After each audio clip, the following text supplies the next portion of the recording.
নমস্কার, কিছু কথা নতুন পর্ব নিয়ে আমি আপনাদের সঙ্গে অঙ্কিতা। কৌতূহল মানুষের চিরন্তন সঙ্গী, আর যখন সেই কৌতূহল জড়িয়ে থাকে ধর্ম, ইতিহাস এবং রহস্যের সঙ্গে, তখন বিষয়টি আরো আকর্ষণীয় হয়ে ওঠে। আজ আমরা কথা বলবো বাংলার অন্যতম বিখ্যাত তীর্থস্থান দক্ষিণেশ্বর কালী মন্দিরকে ঘিরে প্রচলিত কিছু রহস্য, অলৌকিক কাহিনী এবং ইতিহাসের অজানা অধ্যায় নিয়ে। হুগলি নদীর তীরে দাঁড়িয়ে থাকা দক্ষিণেশ্বর কালী মন্দির শুধু একটি ধর্মীয় স্থান নয়, এটি বাংলার আধ্যাত্মিক ইতিহাসের এক অবিচ্ছেদ্য অংশ। প্রতিদিন হাজারো হাজারো ভক্ত এখানে আসেন মা ভবতারিণীর দর্শনের জন্য।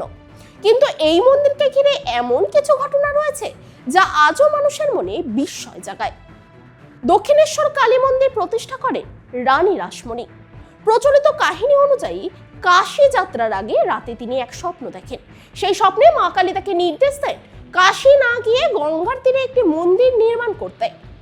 মা নাকি বলেছিলেন, আমি এখানেই পুজো গ্রহণ করব। এই স্বপ্নের পরই রানী রাসমণি কাশী যাত্রা বাতিল করেন এবং দক্ষিণেশ্বরে বিশাল মন্দির নির্মাণের উদ্যোগ নেন। অনেকের মতে এটাই দক্ষিণেশ্বরের প্রথম রহস্য। এরপর আসে আরেকটি আশ্চর্য ঘটনা।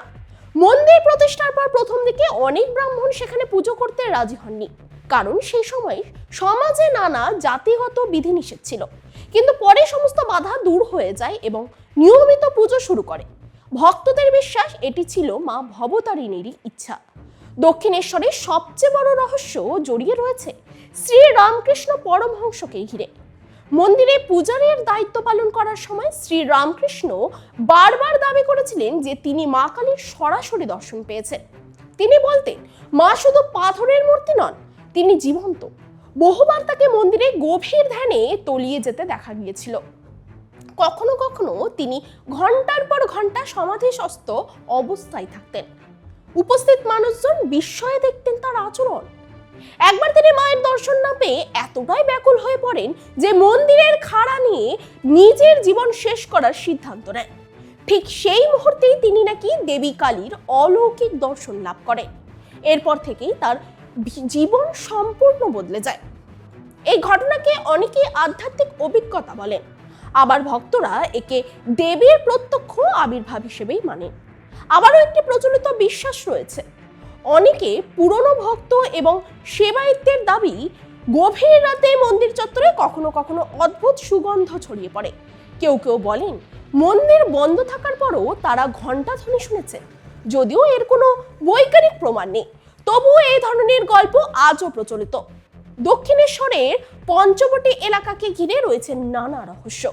এই স্থানে শ্রী রামকৃষ্ণ দীর্ঘ সময় তপস্যা করেছিলেন। আজও বহু মানুষ বিশ্বাস করেন এই স্থানে এক বিশেষ আধ্যাত্মিক শক্তি বিরাজ করে। মন্দিরের স্থাপত্য অনেকের কাছে বিস্ময়ের বিষয়। 1855 সালে প্রতিষ্ঠিত এই মন্দিরের মূল নবরত্ন স্থাপত্য, 12টি শিব মন্দির এবং বিশাল প্রাঙ্গণ সেই সময়ের নির্মাণ শৈলীর এক অনন্য নিদর্শন। আরেকটি আশ্চর্যের বিষয় হলো দক্ষিণেশ্বর মন্দিরের সঙ্গে জড়িয়ে রয়েছে স্বামী বিবেকানন্দর জীবনের গুরুত্বপূর্ণ অধ্যায়। এখানেই তার সঙ্গে শ্রীরামকৃষ্ণের প্রথম সাক্ষাৎ হয়েছিল, যা পরবর্তীকালে ভারতীয় আধ্যাত্মিক ইতিহাসের গতিপথ বদলে দেয়।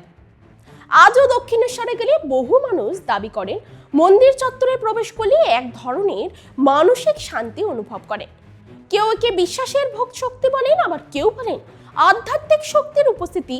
তাহলে দক্ষিণেশ্বরের রহস্য কি সত্যি অলৌকিক, নাকি শতাব্দী প্রাচীন বিশ্বাস, ভক্তি আর ইতিহাসের মেলবন্ধন? কিন্তু একটা বিষয় নিশ্চিত, দক্ষিণেশ্বর কালী মন্দির শুধু একটি মন্দির নয়, এটি বাংলার আধ্যাত্মিক ইতিহাস, বিশ্বাস এবং রহস্যের এক জীবন্ত প্রতীক। নমস্কার। মুখের উজ্জ্বলতা হারিয়ে গেছে, স্পট পড়ে গেছে, ব্রণ ভর্তি, তাই আর দেরি না করে আজই আসুন রায়গঞ্জের চণ্ডীতলায় হেলথ প্লাস মাল্টি স্পেশালিটি ক্লিনিকে এবং এখানে পান অভিজ্ঞ ডাক্তার দ্বারা ফ্রি স্কিন টেস্ট। আরো বিস্তারিত জানতে যোগাযোগ করুন 9674895169 এই নম্বরে।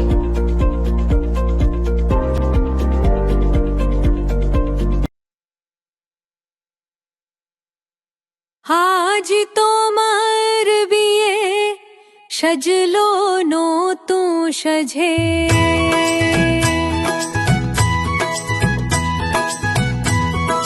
শোবার